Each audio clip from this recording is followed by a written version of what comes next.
From the YOLRED project, a survivor mentions, and I quote, "When captured and removed from the conflict, I was put into a rehabilitation center. The rehabilitation center was confusing, and you feel lost and vulnerable. I received counseling, which trained me on how to live with society again, but it focused on being obedient more than dealing with the trauma. I left with a mattress, 2 saucepans, and a bag of rice. This didn't last very long. When you've survived captivity and slept on the earth, how important is a mattress?" Again, this statement basically highlights some of the things that we commonly do as rehabilitation of survivors, which is placing survivors in rehabilitation centers or shelters, counseling, and of course, provision of basic needs when we take them back to their communities.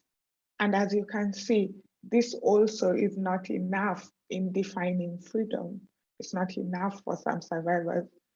And this statement actually made me question a lot of things. It made me think about how we think about rehabilitation and how we administer rehabilitation. And most of our rehabilitation processes are focused on fixing the survivor. And I say fixing because what we do is actually say that survivors cannot exist as they are with their trauma in communities. And so some of the interventions we actually do might look like we are fixing the survivors rather than asking ourselves how the community can change in accommodating survivors. The process of reintegration is another one that is discussed as being part of freedom. So reunification with families is a key milestone and a key aspect of defining freedom and of defining some of the solutions that we give to modern slavery and trafficking. But in these projects, again, the definition seems more nuanced. From the YOLRED project, a survivor said, again, I quote, "Returning home was difficult. I was welcomed by my immediate family, but not so much by other community members.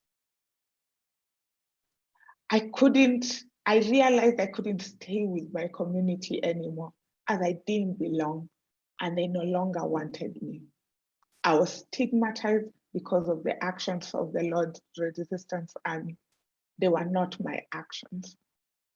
And that's the thing, when we focus, I go back to my discussion on rehabilitation, focusing on fixing the survivor and not working on the community and ensuring that survivors can transition effectively into the communities that they belong to. So it's not just about reunification. Freedom, as far as reintegration is concerned, is not just about returning people to their family. It's also about belonging. It's also about community and whether that community actually accepts them. I go back to how do survivors actually define freedom? How do they define these things? How do they define rehabilitation, reintegration? And what would they define it as? What would they want? And one of the things that came up for me was this idea of community, that community is important, and not just the community that you come from, but communities that you belong to, communities that you choose. Again, I'll use a quote from the YOLRED project. "I made some good friends while in captivity. It made me feel somehow better to know I was not alone. Some of these friends are still my friends today, and we share a bond which is unique because of our shared experiences. It was sometimes hard to trust people, but we 3 friends always looked out for each other. You realize No one from home can come to help you. So you love your friends like your family. They protect and care for you. You laugh and joke with your friends, but sometimes you have to hide these friendships. So when you look at this statement, the idea of family, survivors are redefining the idea of family, the idea of community, and the fact that shared experiences are really important. Something else that came up from the project, and specifically from the YOLRED project, is the discussion around education being important. That the only way they could be free and could fully integrate and access opportunities that were permanent was through long-term education. Land and housing as a permanent space and physical place to call home is also something that is important. There was a discussion around rent, the fact that once when you go back home and you still don't own the house that you live in, you still have fear of losing that home. And finally, economic empowerment is something else that stood out.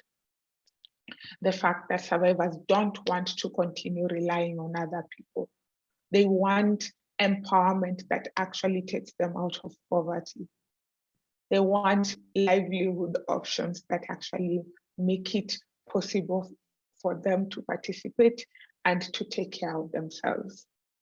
So for me, this whole concept of freedom is not complete without looking at how survivors actually define these things, define rehabilitation, define reintegration, and the fact that things like reintegration are more about belonging than just physical families.